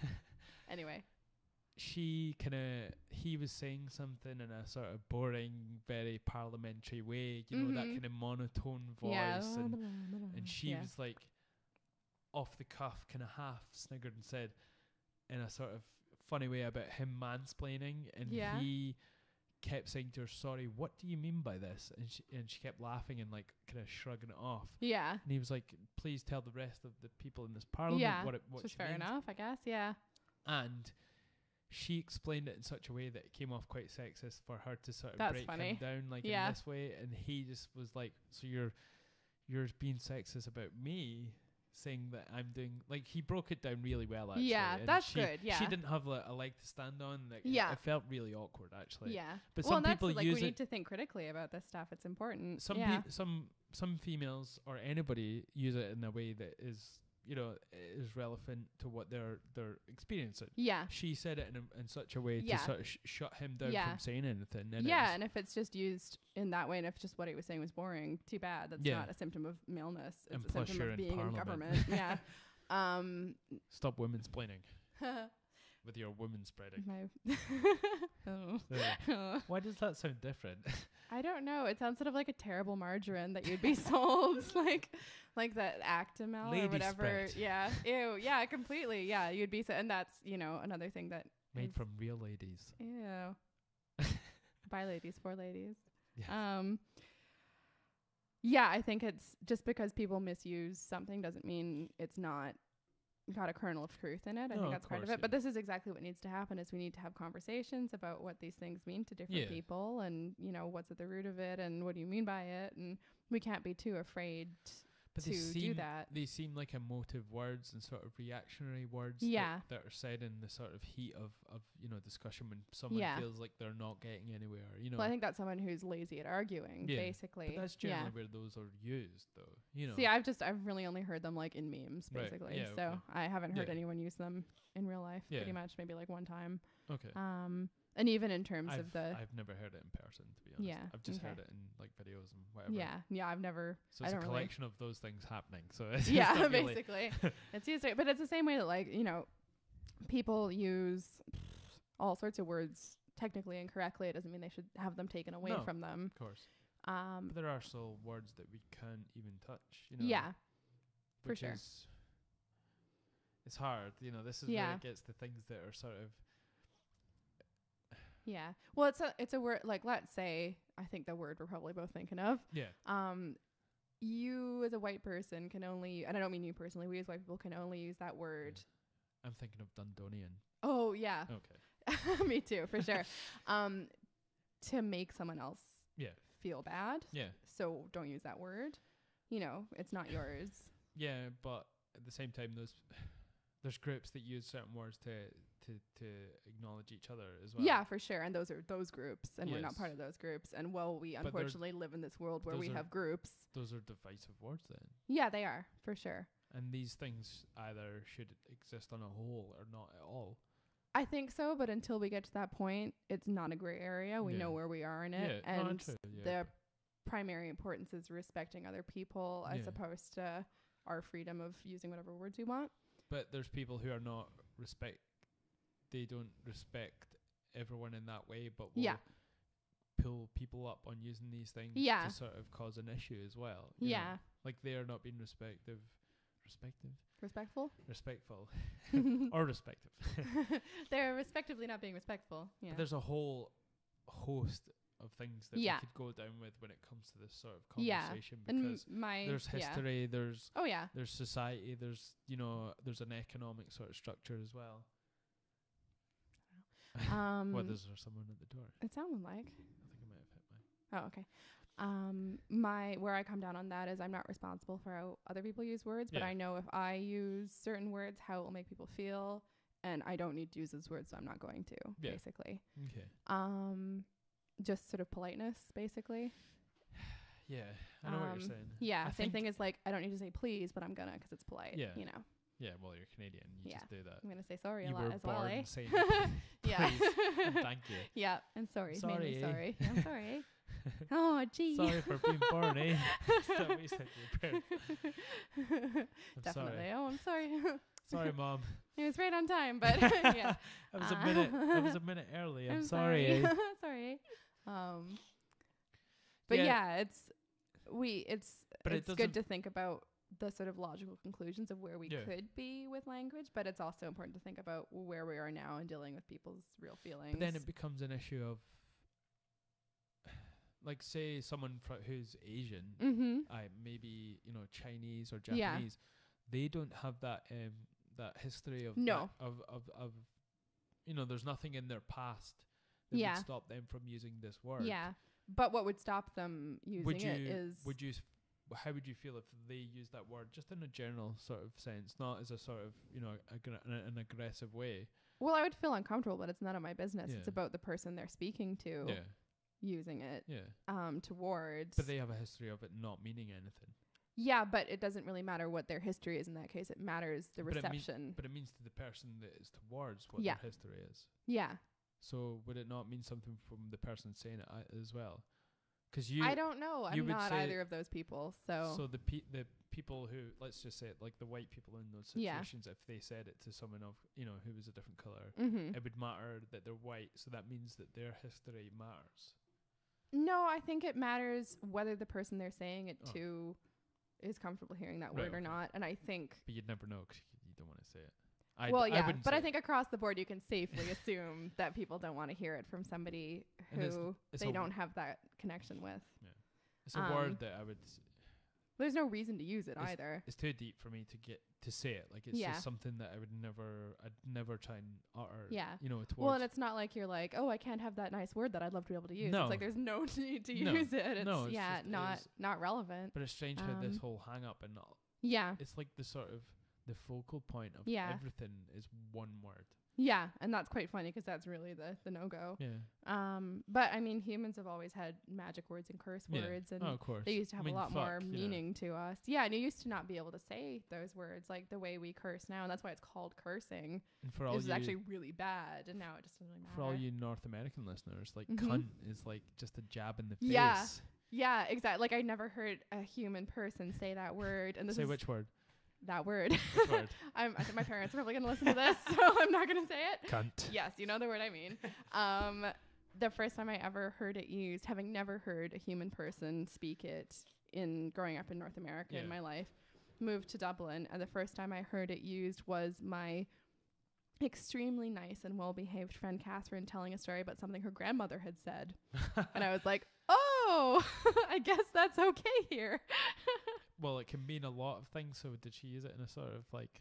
She was actually listing offensive words in a novel she had read, but she very comfortably listed it amongst the other words. Though. But she was talking about it in the context of like, oh, this author uses quite a lot of bad words. Yeah, I think it was Roddy Doyle. You could use over here in Scotland. I mean, I know it sounds like a sort of someone jabbing your nerves with a steel pipe to Americans and North Americans, but to say like you're a good cunt over here, it's that just would fine. Be like a you know, it's a term of endearment. Total which is quite funny. Term of endearment. Yeah, and I've always been pretty comfortable. Swearing like a docker. So it's not one I use a lot, you know. No, because you also things like lose, and this was the idea behind curses back in the day, is things lose their potency if you overuse them. I thought you were just being the girl from Scooby-Doo.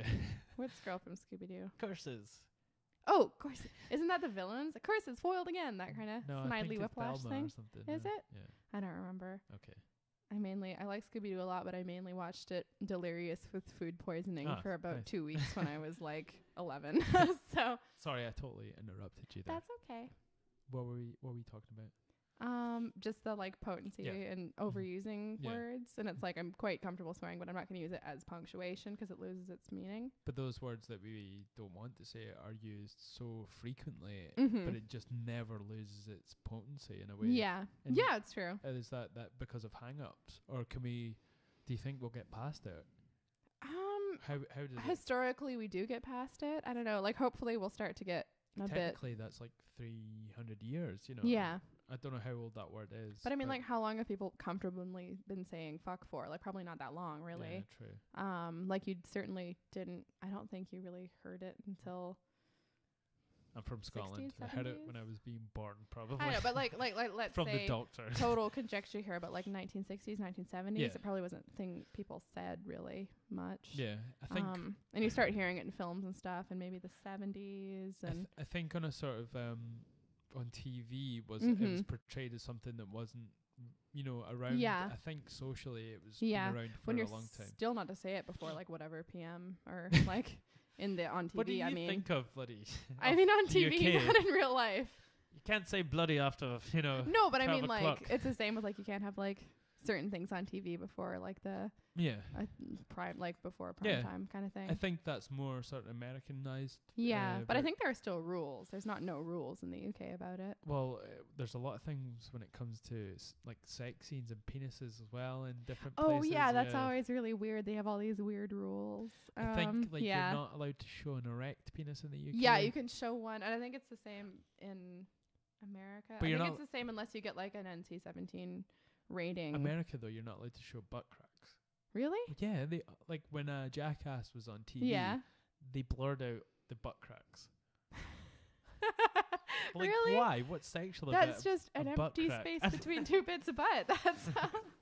That's really funny. I know. Well, it's the same with like male versus female nipples. Like that's so ridiculous. It's so funny. That confuses the fucking hell out of me. Yeah. Because the area that you're supposed to cover up is the bit that's same on both genders. Which would be so funny if you had like, say for women, you had this like donut of pixels I know. and then like a nipple in the middle. Would be really, really funny. Like the meat is the bit that's different. The meat. You know, that's the bit that's different from the male. No, it's true. Yeah, it's really, really weird. It's really funny. We live in straight, and it's like, this is sort of like, we think we're so sorted out.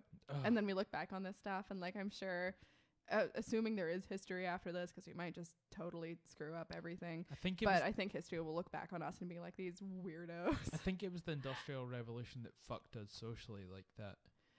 Yeah, there was just a lot of stuff suddenly happening at wrong times, or too fast, or not fast enough. Well, there was a lot of time not to do stuff other than work to death, but all these sort of fancy rules and sort of weird sort of, like all your kinks would come out then, you know. I think until that point sex was just a bit surviving, and you know. Yeah, I mean they had a lot of really weird rules at the same time. Like I think even back to medieval times, you weren't in certain systems of belief in Christianity were not permitted to enjoy sex, and if you did, then that was really bad. Who says that though? Who comes in there? Who's the adjudicator for sex? Then just was but she's but enjoying they had it. that rule. Get her out they there. had that You're rule. out. They You're for out. sure did. They considered it like adultery, just you enjoying having sex with like your husband, basically. Because you're enjoying his penis is a different entity from him, so that's actually you cheating if you enjoy it. Oh yeah, for sure. Yeah, but there was also early medical writing that said that like women had to orgasm, otherwise you couldn't conceive and stuff like that. So where was this? I don't like really early on. Okay. But it seems like we're I don't like that word though. Devolving, because there is only evolving. I think we're going in weird. I think we're kind of like baby teeth. Yeah. Starting to fall out and weird but stuff happening. That, and we weren't. We were quite sort of open and sort of pagan and sexual, and I think in some cultures and then in others we weren't at all. I think it's do you have an example of? Well, like non-sexual ones. Do you I was talking about sort of early Christianity, like medieval. I'm talking about sort of pagan cultures, so like before Christianity. Yeah. And then like hunter-gatherers were seen as quite sort of, Oh yeah, for sure. But that's quite a long time before, and we don't know that much about it. Yeah. So there's a lot of evidence though, and we can study primates as well, so to get an idea of what life was like. Yeah.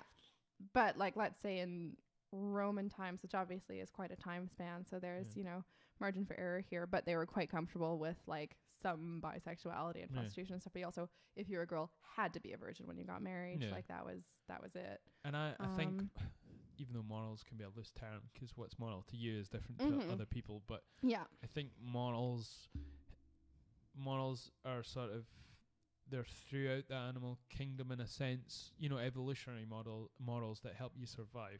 Yeah. But what can be construed as morals? They just could be, advantages for surviving. But I think they were prevalent in all sort of species, but then religion sort of turned them into rules. Yeah, for sure. So then they could try and control populations and systems, so they could keep them from, strangling each other or whatever. Yeah, and there's lots of work that's been done on sort of the relation between even things like fairy tales and moral lessons and stuff like that, which is kind of sort of an update from religion. Yeah. And the idea that the bare bones of sort of religious systems were developed to kind of first kind of beer left, sorry. No. Keep going. Anyway. Teach you about No, it's fine. I'll split it with you. No. There's like none left. I'll split your I'm beer gonna with me. No. Split my beer with me. No. I'm just gonna hold it over here. Like religion had sort of different roles in terms of explaining natural phenomena, like talking about paganism and stuff like that. Like, this is how the earth was created and this is what clouds are. It basically just, I think modern sort of Abrahamic religions were used to quantify the world in such a way that they could become civil in a sense. They probably were sort of not civil, but build sort of strong civilizations that could be run in a way that it wasn't sort of free in the way before that. It was it was controlling people's behavior. And that's why one monkey could get to the top of all that. As opposed but people's behavior wasn't uncontrolled before then either. It's just weird that became but the it was kind more of a mutual thing. Yeah. I think the advent of sort of the modern religion was to sort of benefit a small group of people. Yeah. And I mean, there are some like terrifying pagan, cultures as well, but of course, certainly that seemed to be what they put a lot of energy into. Those ones didn't float to the top. These were just ones that were sort of, they came in and out of existence. I think I think about like the more sort of ones that were worked together were the ones that sort of stuck around. That's why the pagan religions sort of became so. It was a big thing before these Abrahamic religions came into sort of. But there are 1 billion different pagan religions. Of course. Yeah. And some of them were very totalitarian and some of them weren't. Yeah. And I don't think, it depends how you measure success. Yeah. If you measure sort of like taking over a lot of other tribes, then the totalitarian ones did pretty well. But if you measure you could say that, but quality of life, then Trump could be like the top of a measure of success. Yeah, exactly. Yeah. But that tends to be how we look at things in those time periods because we don't really know anything about individual life stories from them. There aren't records. No, so it tends to be, from and I think that feeds into this idea we have of sort of linear progression, whereas and those guys were doing okay, and then the Christians did really well because they killed like everybody. But we don't actually have any record of their sort of their moral compass. Or well, we don't know whether they were happy. Like, we don't know. No idea. No. Or whether that was even a concept, because of course people were psychologically very different at that point, and personal happiness may not have really been on, you know, the page for them. That's funny. Yeah, it's really interesting. It's fun because we can't really know, but it's interesting to speculate. You know how I think people romanticize that those sort of eras, like the hunter-gatherer lifestyle. Yeah. And I wonder if it's because of, you know, because it was sort of a good way of life, and that's something that we always want to revert back to, because you had more control over your own sort of destiny in a sense. Yeah. And you're living from day to day in a way that sort of what you put in, you immediately sort of reap and benefit from. I think there's an attraction to that in our kind of modern world, with how sort of virtual and frustrating everything is, and all the sort of debt and all of the working for sort of seemingly arbitrary amounts of money for other people, and then having to apply that money to stuff. I think that's maybe why they could synthesize it through VR, maybe that feeling from doing those types of things in a sort of virtual world, where it doesn't have all the sort of dangers that it would, like your life doesn't end when you get attacked from a bear. Yeah, and like then we could really, because that's the thing I was going to go on to say, is that it's great having freedom of choice in terms of being a hunter-gatherer and having all your time at your disposal, but all you could choose to do was everything you could try to do to survive in any moment, because it wouldn't be a given at all. Yeah. And it would be super great to like also live now and have dentistry and electricity and like penicillin. I think we have to sort of revert back to, I think it's happening with these sort of renewable energy sources, and a move towards or away from sort of the capitalist machine in a sense. Yeah. Well, what I really like is the idea of a sort of classical Greek idea of like, you have certain things in your day-to-day life that you have to do to survive, and whether that's find food either from working or getting it somewhere, or what you do, and then the rest of the time you use it to enjoy things and have conversations and have ideas, enjoy life basically. And not that it's unproductive, because you do things like have conversations like this and communicate with people and learn things and create things. But we've fallen into this weird trap where because of capitalism, time spent doing stuff like that is unproductive, and you're a loser basically. So the idea is you work so that you don't have to work.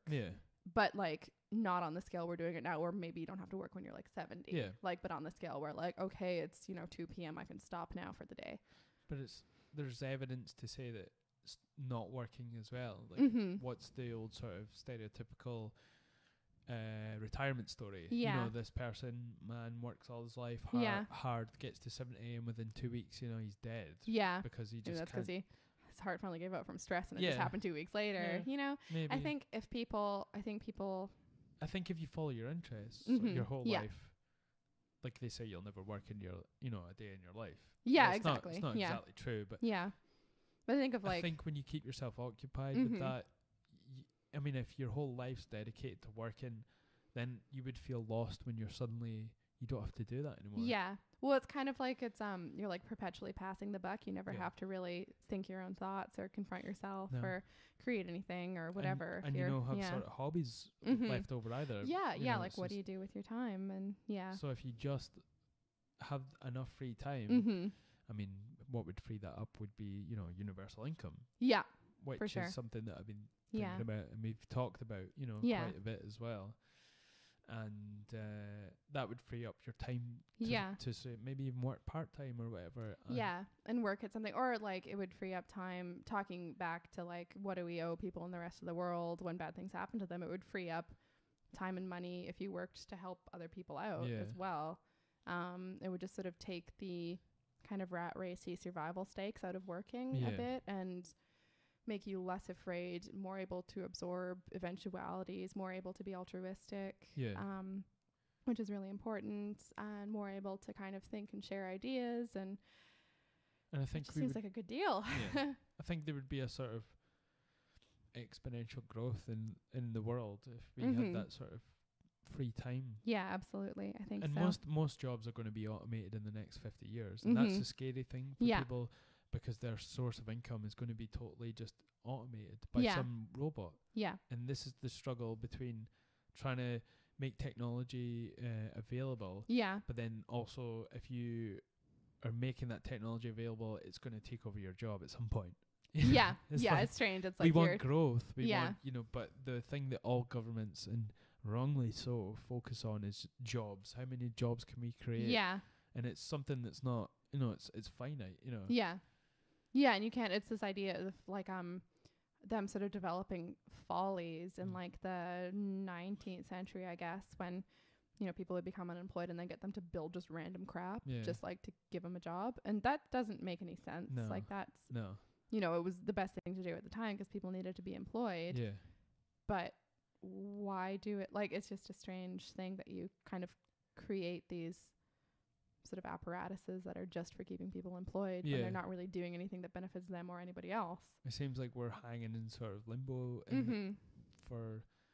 there's something that's going to come around that's either going to just demolish all the working force and all the jobs, or we're going to put something in place that can transition from working to having more time, like universal income. Yeah. And it's something that governments and small pockets are toying with. Yeah.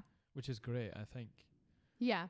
I think kind of coming back to religion and stuff again, but a huge problem that we're going to be dealing with in terms of that is, and it's especially, I think, prevalent in the United States, is this sort of kind of Protestant moralization of labor. Yeah. And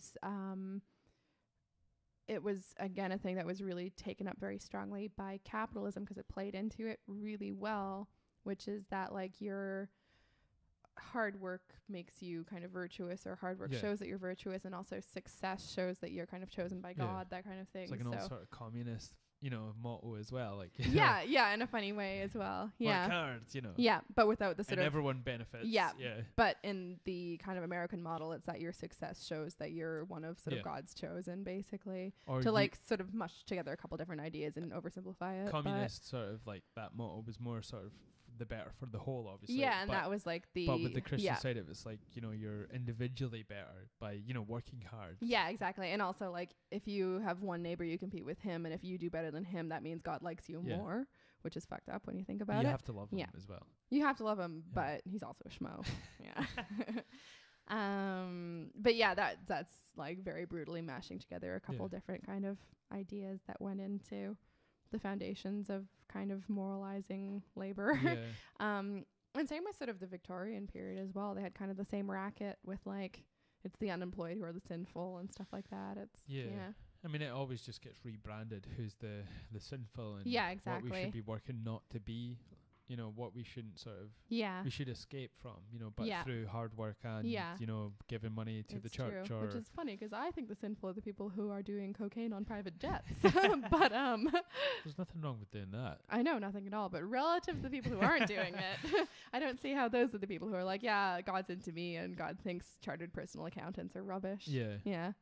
The whole evangelical side of it in America seems to be the pinnacle of what Christianity shouldn't be. Yeah, it's gone in a really weird direction where it's like really acquisitive and materialistic and like really these full of hate. Churches. The mega churches, and full of like loud bigots. And for people that haven't seen it, it's basically aircraft hangars of churches. Very, very shiny aircraft hangars. Yeah. I mean, like this is I'm sure there's something in the Bible against it, to be honest. I'm sure Jesus overturned a few benches for this not to happen on the Sabbath. And not on the Sabbath. He's not allowed on the Sabbath. Oh yeah, you're not allowed to. You're not allowed to get angry on the Sabbath. No. I think that's exhausting. And these guys just taking in cash. And some of them have been named a lot of like con men. Yeah. One guy was like banging male strippers and doing meth. Yeah. Which is like fine, do meth and bang male strippers, but not if you're saying other people are rubbish for like having weird feelings about their like buddy they play tennis with. Like it's I think that comes back to the sort of idolization of people and like with that guy, he's the head of a mega church. Yeah. And he's like, he's human. Yeah, he's just a dude. And then he has like, he's banging male strippers. Yeah, and that's totally fine. That's totally a neutral behavior as long as you're not hurting anybody, except for the fact that he set himself up as this, And that's when. I mean, how do we stop that from happening? Why? How can we stop people escaping into this sort of world of untouchableness? But then they're setting themselves and everyone's setting them up to fall. Yeah. It's just the way it happens. Well, I think we in the see case this of time and time again. In the case of a guy like that, I have a lot less sympathy for him because somebody like Tiger Woods hasn't set himself up as a moral hero. Yeah. He's just an athlete, whereas that guy set himself up as a moral gatekeeper, and he's the one who's contradicting what he's saying. I was actually surprised that Tiger Woods was doing stuff like that because he seems like a boring sort of robot. Like it's funny. He's having sex with other people other than his wife. Other people can have sex with him without falling asleep. He's not just having, missionary sex for the sole purpose of procreation. My only thought was, oh yeah, I remember Tiger Woods. Yeah. So, yeah. That's a weird one. Yeah. But it definitely brings it back to for sure. I was also just thinking about the video we watched, the clip the other day about God and he loves you, but if you do any of these things wrong, you're going to hell. That's it's a famous sketch from George Carlin. Yeah, and he's talking about how God's all knowing, all powerful, omnipotent, and then he needs more money. He just can't keep. He's omnipotent, but he just has a problem with money. Just can't keep hold of it. He needs more and more and he more. He needs more money. And he's going to send you to hell if you do anything that's not on these 10 commandments. But he loves you. And it's very funny. There was, what was it I was reading actually? I read a little bit of a story about how you shouldn't worship false idols. Oh, yeah. And someone was going into detail about it's not fake gods, it's mostly just people so they don't get to that status where they have this fall from grace. Yeah. And they were saying we shouldn't idolize people in a way that they have this sort of breakdown in this person's life. I mean, I'm not saying it in the context of Harvey, what's his face. Yeah. I just mean in general. I know these sports heroes, Yeah. And these are the people that we shouldn't just idly worship in our life and get distracted by. Yeah. Either, I think there's sense in that. Yeah. Because people always interpret that as like objects. Yeah. Like bills and all that shiny things. Disco balls. Disco balls. Yes. Anyway, before we start talking nonsense, I think that's the end of the podcast. A bit of the way into talking nonsense, but yeah.